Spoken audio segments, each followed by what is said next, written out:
Hi guys, welcome to the educational series. Thank you so much for coming. Just a reminder that today is the last day to have a free session of this. Tomorrow it's documentary screening of misrepresentation, and you would have to pay $5 for that, but it's going to be this cost. Maybe if you know, our club, Adelante Mujeres, has been spending 2 years fundraising for the Somali Mom Foundation, which helps rescue and rehabilitate sex trafficking victims. So we're going to go ahead and get started. Today is smashing gender stereotypes. A big disclaimer, some of the things that we're going to be talking about today may be a little difficult to talk about in our normal clips. So again, this is just an open conversation, and there's room to be honest. So we're going to watch this adorable little girl on marketing. For all the girls to buy princesses and all the boys to buy superheroes. Why? Because girls want superheroes and the boys want superheroes, and the girls want pink stuff and the boys don't want pink stuff. Yeah. Boys want both, but why did you think they do that? Because the companies who make these try to trick the girls into buying the pink stuff instead of stuff that boys want to buy, right? Right, but you can buy either, right? And boys can buy either. If boys want to buy pink, they can buy pink, right? Yeah, so then why don't all the girls have to buy princesses? Some girls like superheroes, some girls like princesses. Some boy like superheroes, some boy like princesses. Absolutely, So absolutely. then why does all the girls have to buy pink stuff and all the boys have to buy different color stuff? It's a good question, Riley. By the way, parenting, you're doing it right.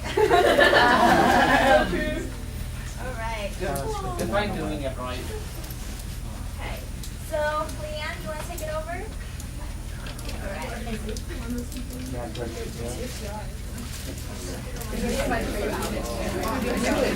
Okay, guys. So before we start with our series, we're gonna do an activity. So I want can all the guys raise their hands. Nice and high, you guys. Nice and high. Thank you. 1, 2, 3, 4, 5, 6, 7, 8, 9, 10, 11, 12, 13, 14, 15, 17, 18, 19, 20. Why? There are more guys. Okay. All the guys, I want you guys to go outside.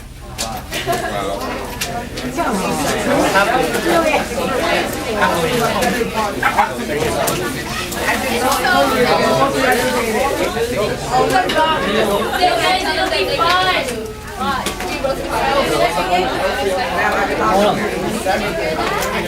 Segregation. Guys, okay, so there's sort of a reason why we separate you guys by gender.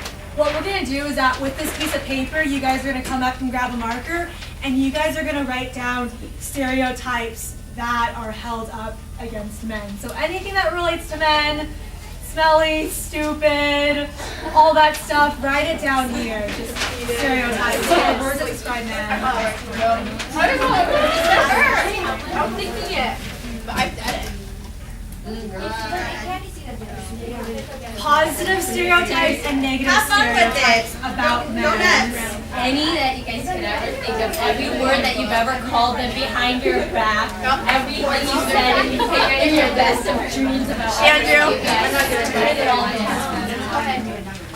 But please know better. Yeah. Go crazy, guys. So write anything that.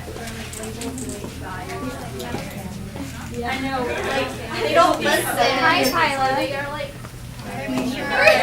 Exactly, they're immature. Go right Phrases that are describe men.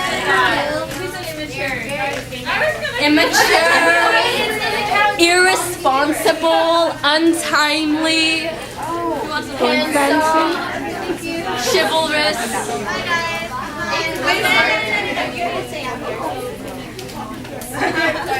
Oh, it's already there. Well, it's obvious what the girls are going to do and the guys are going to do. Like, here. Go nuts, guys. Wait, we'll see what they're writing, right? Just like jump in there and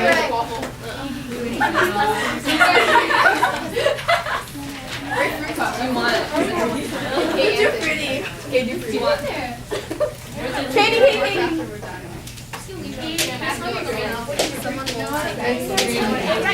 Sorry. Take that wrong. You should go up there.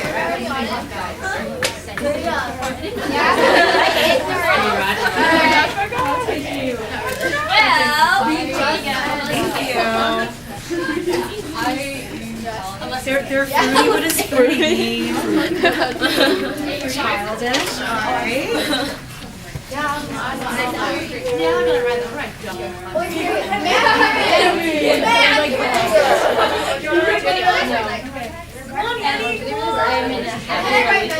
Totally, yeah, you can do whatever you want. Red is like red. Red. You guys write it already? Mr. Deller.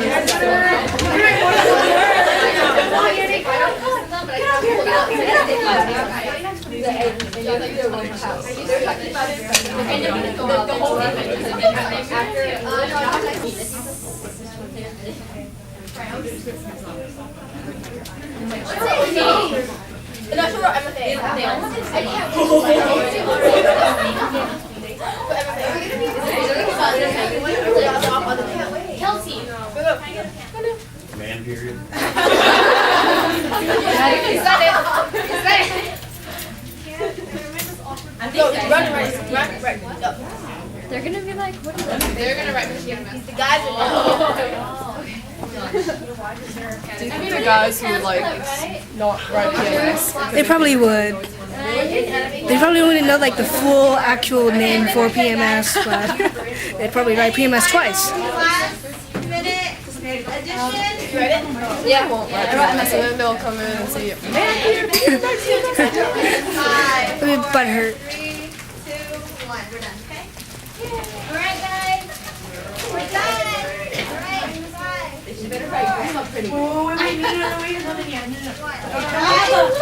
Can we have a representative from Team XX chromosome to Can we get a representative? No, wait, how's it guys? Why'd you call my name and just go away?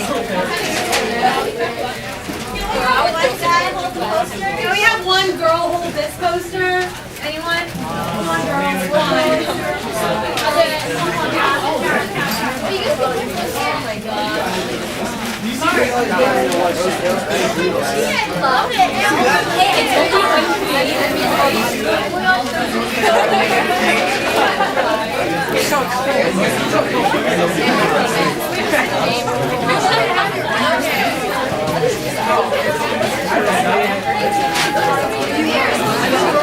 It was recording, so I got that on record. Huh? No. I got Miss Layla.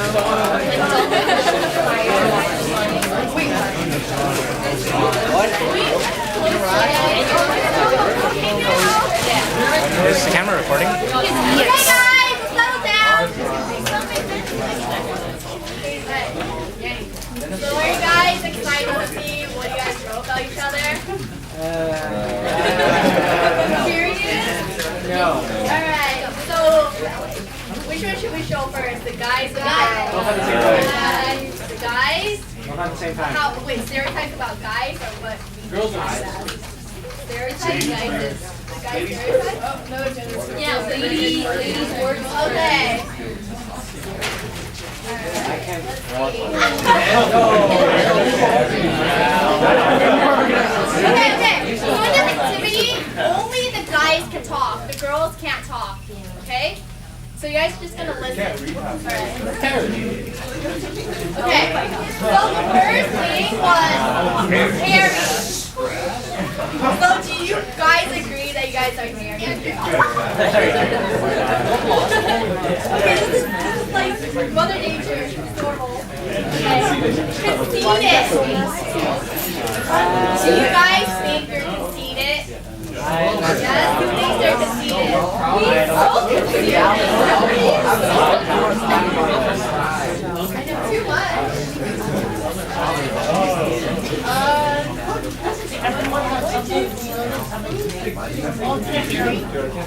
Okay, how many guys here play video games? Okay. So far the girls are doing good. Expect girls to look like models. Is that true, guys? Is that true? Who thinks that's true? Which guy thinks that's true? Raise your hand. Alright. Okay, well why not? Can you explain? Then why do girls think like that? My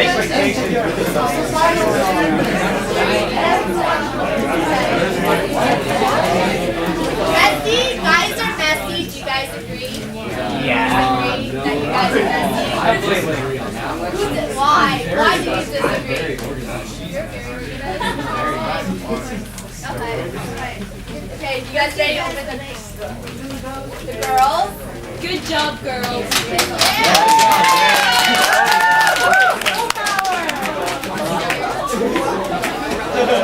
Okay, now the guys can't talk, only the girls can.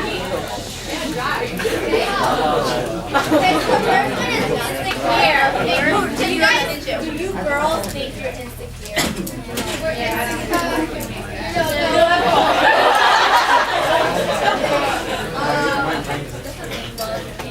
can't drive. That's all.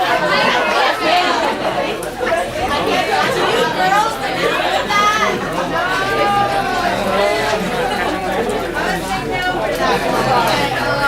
Tricky. Tricky. You guys agree with that? Yeah. And for all the athletes out there, physically less strong.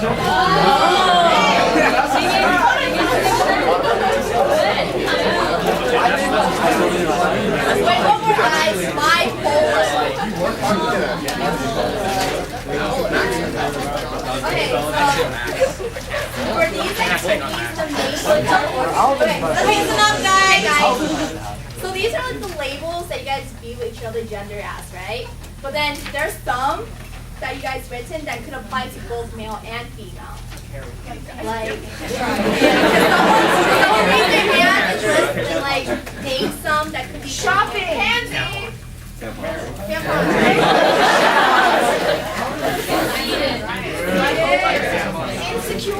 Insecure. Are guys here also insecure?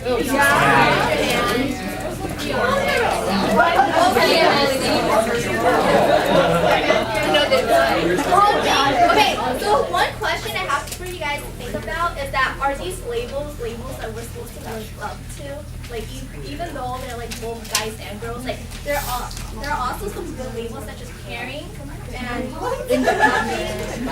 yeah, what else? And confident. But do you guys think that being labeled as those like do you guys think that when people label you as like as those things, although they're like also positive things, do you guys think that like by being labeled that way, you have to live up to your labels? Yeah. Not why. I object. Why? Simple. Societal pressure and then peer pressure makes us want to live up to that. But ultimately, our decision of actually living up to that is based entirely on what we think about it. Well, ultimately, it is our decision. It is we who decide to hold ourselves to that standard. So you're saying that not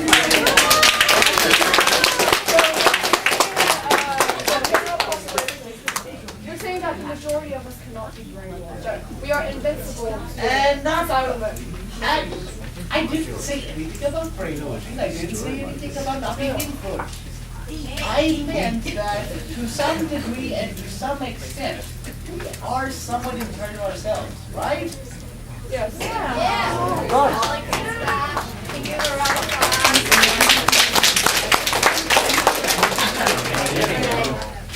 So guys, you're all wrong. No one should be labeled. All who we want to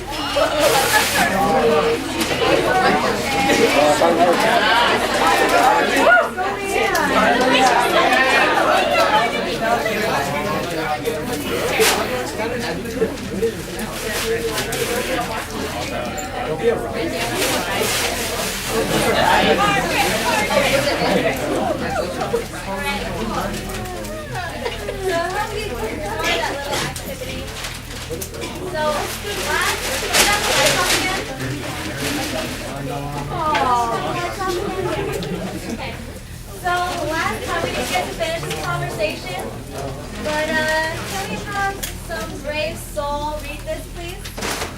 Gosh, you So when you, all right. Believe it or not, girls used to read more. In the early 1940s, the Archie Comics of the three female role models.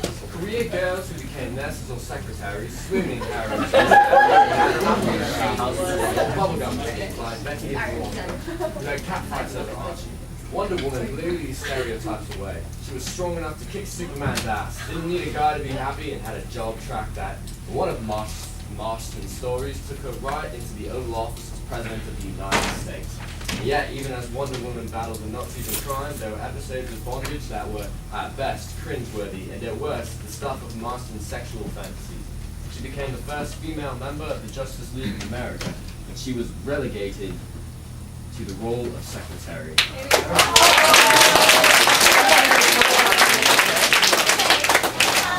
One other person read the next slide. Oh, that's how it's here. Jackie, go. Come on, one more person. Swim on. You got this. For 60 years, the adventures of the world's most recognizable. Oh, what? That really is the paradox of Wonder Woman. And she's evolved. It's always been one step forward, two steps back. Why? For 60 years, the adventures of the world's most recognizable superheroine have been written by men. With the exception of a 3-issue run by Mindy Newell in the 1980s, I was the first woman approached to write the Wonder Woman comic book series. Granted, some of the storylines created by the men were fantastic, but they also involved stripping Wonder Woman of her powers, dumbing her down to run a boutique, leaving her blind and bound. What's the point of having the world's strongest female superhero if you're always trying to break her? It may have less to do with Wonder Woman herself than her male readers. When confronted by a strong, smart, beautiful woman, most guys are entranced and a little bit terrified. It's one thing to say women are equal to men. It's another to suggest that women are superior. This is why Wonder Woman can't catch a break, even though she technically qualifies for a senior citizen ticket at the movies. She's allowed to be strong. She just can't be too strong, because then she alienates female readers who find her too tough to identify with, and male readers who find her too threatening to love stop. So this. Kate, you want to come up? Yeah, totally. All right. So that little bit just explains to us that women need to be in charge of their own stories. So. All right, cool beans. Okay, so this is my activity that Min and I sort of thought up. So you guys remember that poster we had of all of those stereotypes for each gender. Now what I'm going to ask you guys to do, I want you guys to be in groups of 5. I'll put you guys in groups of 5. But in your groups, I want you guys to come up with a movie idea that breaks all those gender stereotypes, all right? So Let's do this entire group here. Group 1. Okay. Everyone who's not in chairs. Group 2. Group 3. Group 4, and everyone here is group 5. So I want you guys to think sort of like a film idea that breaks gender stereotypes. After like 10 minutes or 15 minutes of brainstorming, you guys are going to pitch me your idea. Then you guys are going to act out a scene from your movie of gender stereotype breaking. Okay, well, first of all, let's give a big hand for everyone. Yeah, I mean, I was serious about, like, choosing an idea, yes, at Premiere Studios and Film, because I'm president of Premiere, and we're looking for some, like, Premiere filmmakers, I guess. I didn't think I would have to decide, and I thought I'd have to, like, think it over, but, all right, let's decide by clapping. Okay, so we're gonna do clap votes, and if you guys don't know what clap votes are, basically when I say a group number, if you guys really like them, you guys just clap really loud. All right, and so I guess I'll just do that. Okay, so who likes group 1 idea? All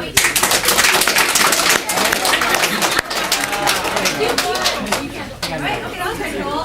Okay, so Guys, you can vote for more than one group, but you can't vote for yourself. So group 1, pretty good. Okay, so who likes group 2 idea? What was that? That was the With the dragon.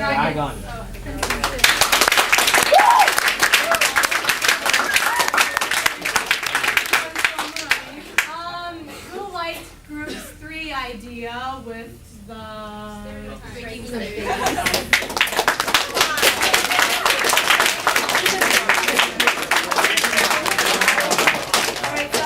One and 3 are sort of like a tie. Okay, so who liked group 4 idea?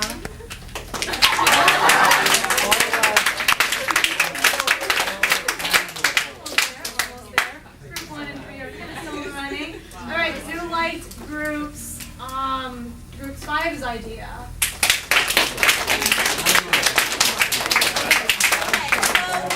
We're narrowing it down for 1 and 3, but now we have to get. Okay, so right now, if everybody looks at your brochure, you have to finish it by the end of the presentation today. Okay, we'll pass it out after. But if everybody looks at number 3, it says one way to break a gender stereotype. And that's what our activity was right now. But if you guys need another example, I have one for you guys. I'll need a volunteer. Jimmy, thank you. Okay, so if you guys don't know my boyfriend Jimmy, he's pretty swell. We like going to dances even though we don't dance pretty well. We fight, we decide who's right and who's wrong, or who's wrong and who's right. But at the end, I decided I want to dance with him homecoming night.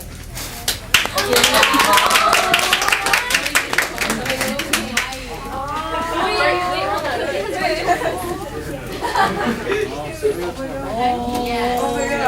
He gets this one. He says no. This little cookie.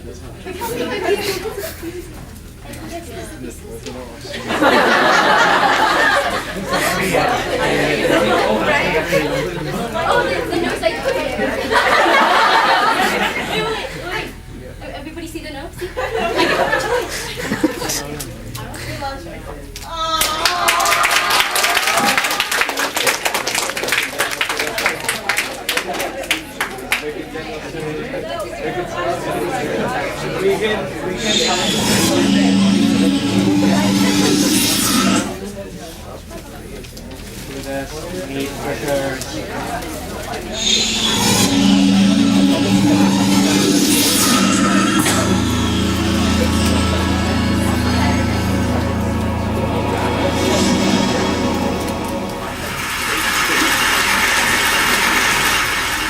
So for any of us in this room today, let's start out by admitting we're lucky. We don't live in the world our mothers lived in, our grandmothers lived in, where career choices for women were so limited. And if you're in this room today, most of us grew up in a world where we have basic civil rights.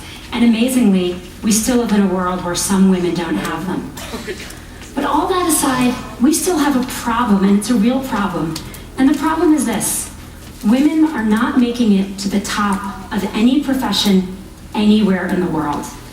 The numbers tell the story quite clearly. 190 heads of state, 9 are women. Of all the people in parliament in the world, 13% are women. In the corporate sector, women at the top, C-level jobs, board seats, tops out at 15–16%. The numbers have not moved since 2002 and are going in the wrong direction. And even in the nonprofit world, a world we sometimes think of as being led by more women, women at the top, 20%. We also have another problem, which is that women face harder choices between professional success and personal fulfillment. A recent study in the US showed that of married senior managers, 2/3 of the married men had children and only 1/3 of the married women had children. A couple of years ago, I was in New York and I was pitching a deal, and I was in one of those fancy New York private equity offices you can picture, and I'm in the meeting. It's about a 3-hour meeting, and 2 hours in, there's kind of needs to be that bio break, and everyone stands up, and the partner running the meeting starts looking really embarrassed. And I realize he doesn't know where the women's room is in his office. So I start looking around for moving boxes, figuring they just moved in, but I don't see any. And so I said, "So did you just move into this office?" And he said, "No, we've been here about a year." And I said, "Are you telling me that I'm the only woman to have pitched a deal in this office in a year?" And he looked at me and he said, "Yeah, or maybe you're the only one who had to go to the bathroom." So the question is, how are we going to fix this? How do we change these numbers at the top? How do we make this different? I want to start out by saying I talk about this, about keeping women in the workforce, because I really think that's the answer.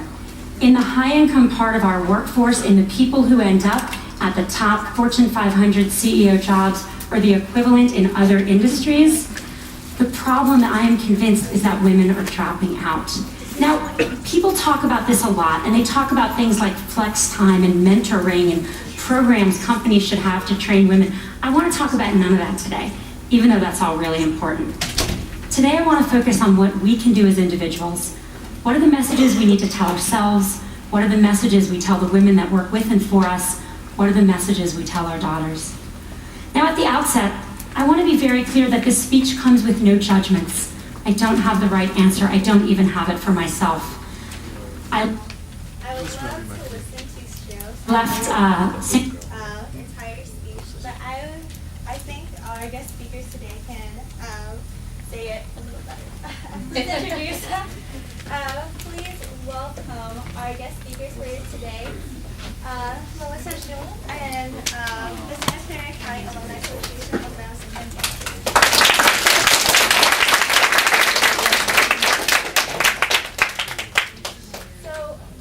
our club wanted to ask you guys a couple of questions before we open it up to the classroom, and we'd like to hear your responses to all these questions.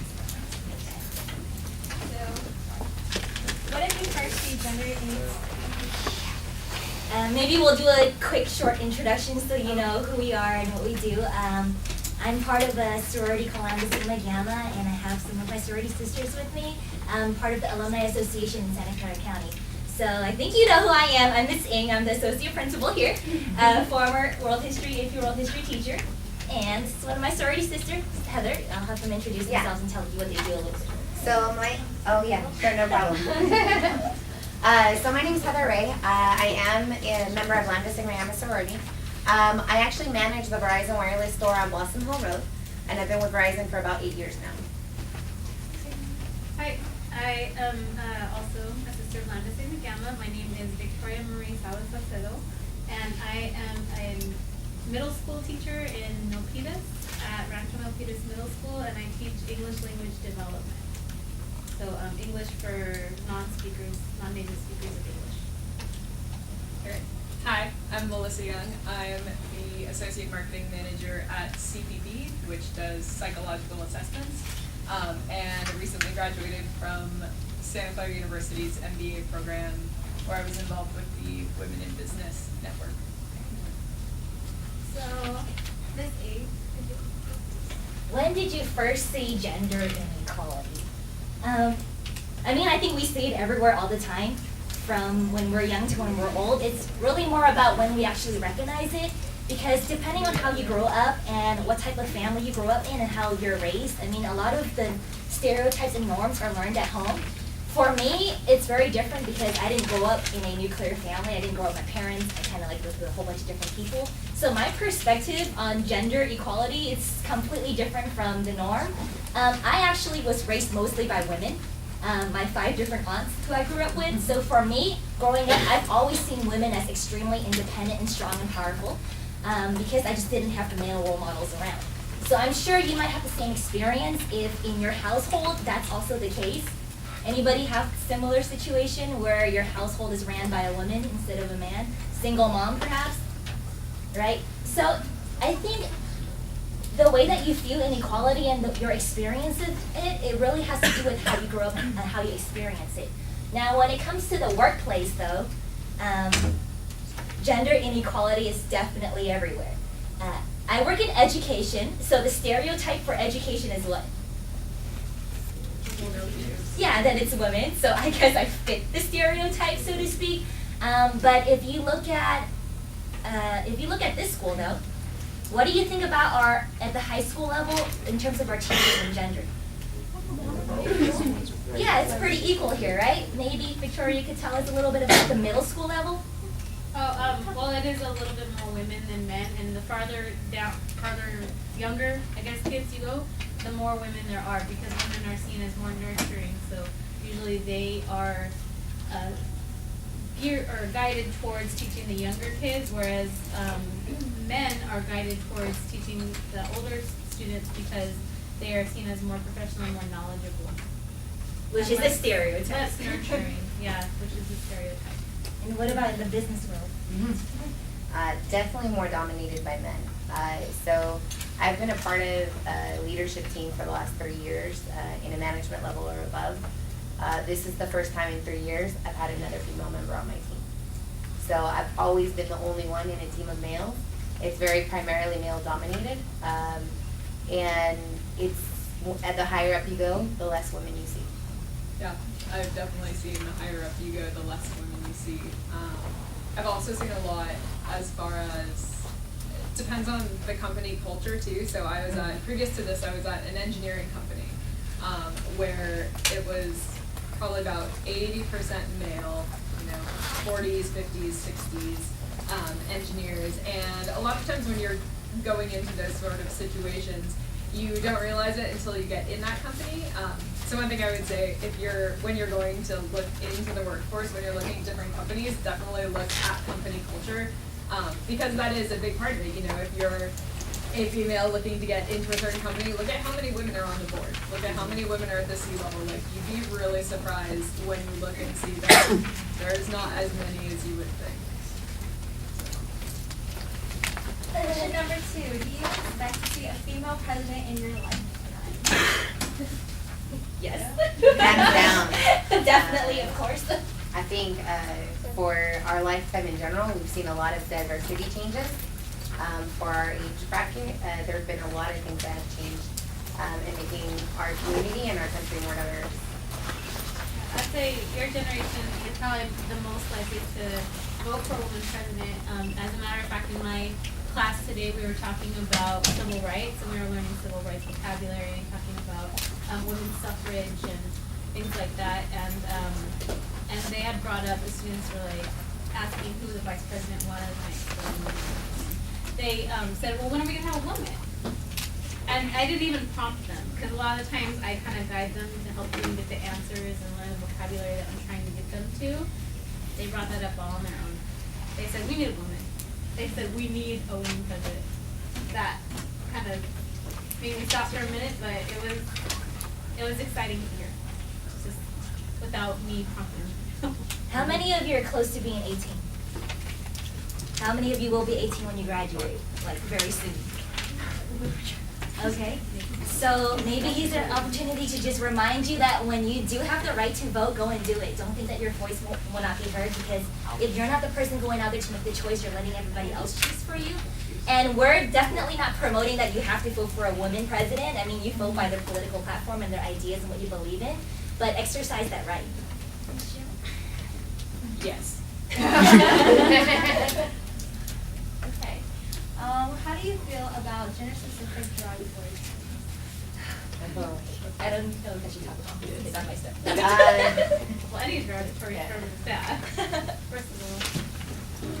So if you continue to watch the video you guys were watching, when it came on, I actually looked at Jackie and was like, oh my God, that's my favorite video. I'm actually building an entire women's leadership conference for my company in my area based on that video alone. It's one of those that really inspired me. It's a little bit longer, but I would urge you all to watch it in your own spare time. But one of the things she talks about in the video is actually the viewpoints of how a man is viewed versus a woman. And we could do the exact same things, but automatically the woman is referred to as being either meaner, I don't know if I'm allowed to say this in school, but the B word, bossier, there you go. So there's definitely they did actually a study on it, and that's in her video. They did a study of a man, and then they took the exact same actions, just switched the name to a woman's name. In the first section, they thought that male leader with the man's name was a great leader. He drove his team to excellence. They switched it to a woman's name. They thought she was bossy, she was full of herself, and arrogant. The exact same story. All they switched was the name. Yeah, and I think one of the things to keep in mind with words like those is that there are a lot of them, especially in pop culture, and I know, even a lot of times, like, females can say them to each other, guys can say them to each other that are derogatory towards their own sex. But one of the things to keep in mind is, and you're just playing around, you don't mean it in any mean way, but to keep in mind that that's kind of proliferating that stereotype and making it okay for what the other gender to call you that. And you're kind of giving them that right without even thinking about it. So that's one of the things I would caution, especially, when you're growing up, you're getting more into the professional workforce.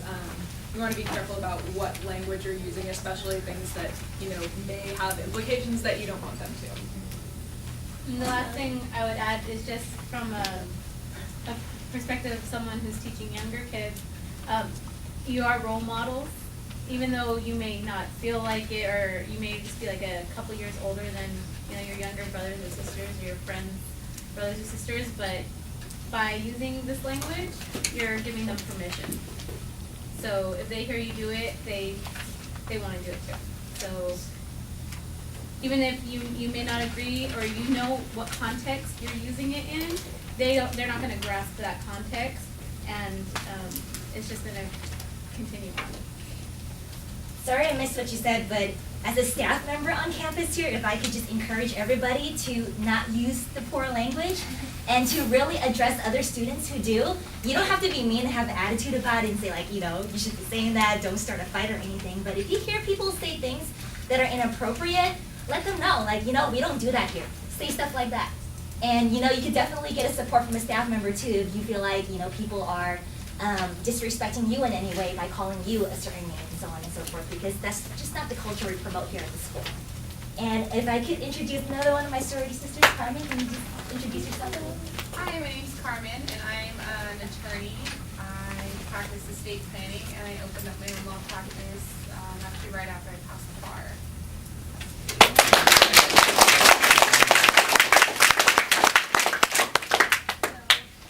Question number 4, are there any tips young women can use to progress in their endeavors? And I'll open this up to I have 3 right off the bat. Especially when you're going into the working world, and this is something that you probably won't see, but you might see more in college, but you'll definitely see more as you start looking for jobs. The first is introduce yourself with your first and last name. Especially when you get into the workforce, this is a gender stereotype, but it's almost always the men that are introducing themselves with their first and last name, and the women that are just using their first name. And it doesn't seem like it would make that much of a difference, but it really comes across as a confidence thing. Second, as far as the confidence thing, is have a firm handshake. I know that you may have heard this before, you may have not, but when you go to shake someone's hand and you're kind of like this, it doesn't come across very confident. And the third thing is, no matter your height, wherever you're standing, stand up tall. There's a, posture. There's a lot of people who kind of like slouch down when you sit at your desk. But when you go to meet someone, stand up as tall as you can. And it really exudes a confidence that you want to have when you're meeting other people, when you're introducing yourself, especially when you're going and looking for a job, which will be soon. Yeah. And just to add to that, when you shake someone's hand, look them in the eye. I find that that's really helpful too. And I think, I guess for women, I think that you need to realize that you're smart, and being smart isn't a disadvantage. Because sometimes there's, people don't want to be just nerdy or geeky, and I think that's kind of, you guys addressed that before I came in as far as names and whatnot, and stereotypes. But just know that you're smart, know that you're as smart as anybody else that's in the room, and you have the same capability to do whatever it is you want. So don't doubt yourself. Question number 5, has sexism ever affected you in your line of work or in your life in general? If it's not, how? I'll start this one. When I started with my company, I started as a customer service representative, and I was actually coaching independents for cheerleading, your rival school. And so I really didn't have any desire to move up in the company when I first started. But I started to watch the guys around me, and they were making a lot more money than I was. And I felt like I could do exactly what they were doing. And I remember chasing around my boss, and I said, hey, you have an opening, can I take it? And he was like, no, I think I'm gonna ask Mike. And then so I was like, oh, okay, well, no problem, ask Mike. And then Mike was like, I don't really want it. I asked him again, okay, well, Mike doesn't want it, can I take it? No, Mike's gonna think about it. 3 times I had to ask him until the point where I said, do I need to apply for a different store? Because I want that job, and I think I can do it.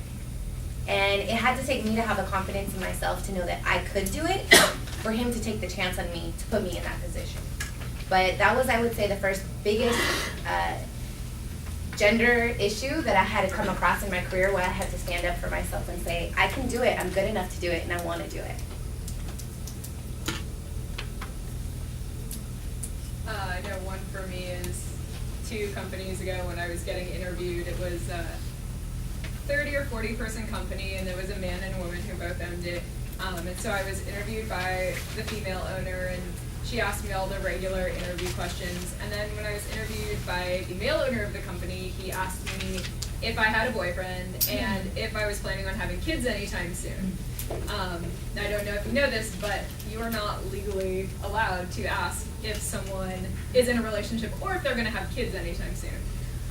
And so I was super nervous because I really wanted the job, but I looked him in the eye and I said, I'm sorry, but you can't legally ask me that. And I really want this position, and I hope it doesn't affect my candidacy, but I'm not going to answer that question. And I was nervous as all get out because I couldn't believe that. I was like, oh my gosh, what did I do? I'm not going to get the job. But yeah, I got the job for that one. But that was my first run-in as far as sexism. I know for me, a lot of times when I go into court, I get asked, oh, are you the court reporter, or are you, some kind of admin position? No, I'm an attorney, and especially when I have opposing counsel that are males, I find that they treat women attorneys a lot different. And so there's that general idea that attorneys are men, but women are up and coming and they do amazing work. I haven't. I don't want to disappoint anybody, but I've been in female-dominated careers ever since I graduated of university. The first real salaried job I had, I was a project manager for a graphic design agency, and the company was owned by a woman. So I was good. And then after that, I became a substitute teacher. So I came into a female-dominated career as it was. I've been pretty okay. Yeah. Do you see sexism against males in your female-dominated career? There was a male working at the graphic design agency, and he seemed to be really comfortable. He went off on his own eventually and opened his own firm, which a lot of graphic designers end up doing because, you can make the most money being freelance. So he ended up doing that, and as I understand it now, the office is still entirely women. So I do think she gives preference to women that are looking to move ahead in that career, simply because it is, again, a male-dominated field. Number 6, how do you deal with sexism, subtle or explicit? I would say maybe it's a little of both. I think when it comes up, you kind of gauge the scene that you're in. Because I know I'm on a team full of guys, so it happens. They make jokes about what boxing match is next and who's fighting over the weekend and who's playing who on for football, basketball, and then they'll go like, oh, you don't know anything about that, right? You know, and those little things, and so you just kind of go with it. But then when it gets to be a little bit more serious, like when I had to stand up for my career, I'm very much more explicit, right? And so I guess it depends on where you stand and how it affects you. I'd say whenever you run into it, just face it with tact. So you don't want to run in there bound like feminism blazing, like I'm a feminist and I'm here to destroy like your entire company. It's not gonna get you very far, and you want to work there. I mean, the goal is to have a career, right? So you need to face it with tact. I mean, if it's the appropriate time and place, you need to confront the issue and you need to be forward. If it's how do I say this? The more subtle ways are just like kind of like the everyday things that you run into. You may not be in a place to approach that person because that will have them lose space, so that may be something you do kind of off to the side. It just depends on the situation, but they all do need to be addressed. It just depends in the manner in which you choose to address sexism. I think on that note too, you can think of a role model you have, or someone who you aspire to be like, and think what they would do. Like if you are going into college and you're faced with this problem, and you think of Sheryl Sandberg for once, Marissa Meyer, and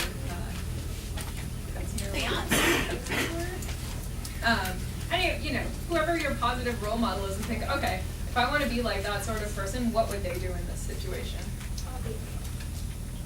And I think another part of sexism that comes about frequently is sexual harassment. As women in the workplace, when you're working in a male-dominated place especially, people will make subtle comments to you that they think it's okay, but it's really crossing the line. You know, people will say stuff like, oh, well, you're pretty, so you could do that, or it's just not okay, and you have to address it. Don't let it slide. Don't let people call you little pet names. You know, I worked in an engineering company for the summer for a fellowship with Ericsson, and it's male-dominated. The company had 18% women. So being there over the summer and interacting with a lot of men, they would just make little sly comments, and they think it's cute, but it's not. You know, oh, it's okay, you could just, type this up, you could just sit there and look cute. Like, that's completely not okay, and that is part of sexism also.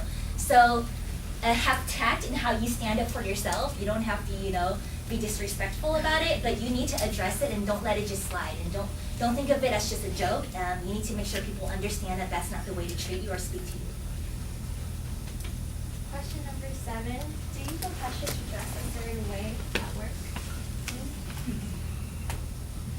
Well, I'm in dress code all the time. This is what I'm following too, which by the way, look at her out. So that's a resounding no. Okay. Yeah, I mean, we're close, but. When do you think we will ever achieve gender equality? I would say I think we're on the road there. I don't know if there's ever going to be per se inequality. I think there has to be a balance between definitely within the company. I have to say I feel like I've been blessed in the later years of my career at my company because we have had some very good women leaders who have helped to balance things out. But I think that goes for you at home in addition to you in your career. So I think it's important that it's a partnership, whether you're at home and you have someday have a husband or wife, or you're in the workplace and you work on a diverse team. Yeah, I think like you said, we're moving forward, but I think there's still a long way to go. But yeah, I don't think that, honestly, my personal opinion is I don't know that there would ever be complete equality just because there's so many issues that are deep-rooted that go, way back in history. But I think what's great, and I've been waiting to say this forever, is you guys doing this, right? You're contributing to this movement of gender equality, and at least you're learning more so that you understand it, and hopefully you spread the knowledge. And I think that's why this club is amazing. What you guys do is amazing also. Don't just sit here and fill out your little note sheet and try to get extra credit and that's it. Really try to absorb what you're learning here, all the activities that you do, and promote it outside of this classroom and space also, because if you don't do that, you guys are the ones who are going to be leaders for us in the future. And I completely believe in that. That's why I work in education. So you being here after school for an extra 2 hours a day for the whole entire week, it's contributing to this, and feel empowered to spread the message to everybody. I hope that's what you guys are going to do, beyond just, getting your extra 5 points or whatever it is for your teachers. Okay. Okay, give a round of applause to our guest speakers.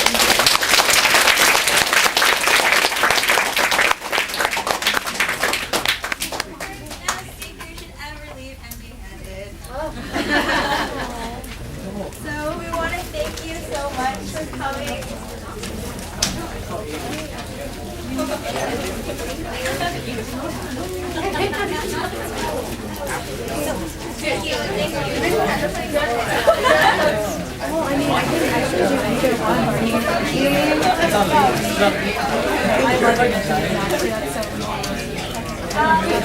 So remember to fill out your reflections and the questions.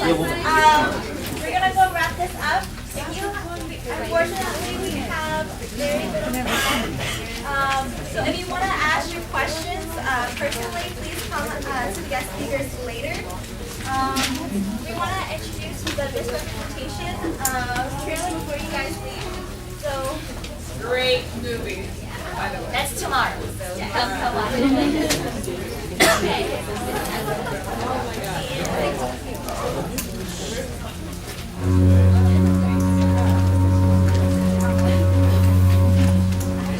The media is the message and the messenger, and increasingly a powerful one. In a world of a million channels, people try to do more shocking things to break through the clutter. They resort to violent images, or sexually offensive images, or demeaning images. When is it gonna be enough? There is no appreciation for women intellectuals. It's all about the body, not about the brain. You all saw the photo from the weekend of Hillary looking so haggard and looking like 92 years old. Breast implants. Did you have them or not? If you waterboarded Nancy Pelosi, she wouldn't admit to plastic surgery. The fact that media are so derogatory to the most powerful women in the country, then what does it say about media's ability to take any woman in America seriously? I have close friends that will go to the bathroom and put on like 10 pounds of makeup, and you're at school to learn. I remember 5th grade, I was worrying about my weight, and now I'm in 9th grade, I'm still worrying about my weight. As a culture, women are brought up to be fundamentally insecure. Media creates consciousness, and if what gets put out there that creates our consciousness is determined by men, we're not going to make any progress. Little boys and little girls, when they're 7 years old, an equal number want to be president of the United States when they grow up. But then you ask the same question when they're 15, and you see this massive gap emerging. We're shortchanging voices that are urgently needed in public forums from ever getting to the table. As the most powerful country in the world, if you're not standing for the right values and the right principles, that's a loss to the world. You get a woman in the Oval Office, most powerful person in the world, what's the downside? You mean besides the PMS and the mood swings? The media treats women like shit, and it's horrible, and it's like, I don't know how we survive it, I don't know how we rise above it. You can't be what you can't see. It's extremely important for women to be writing their own stories and giving them to people to really emotionally become impacted by. The media can be an instrument of change. It can awaken people and change minds. It depends on who's piloting the plane.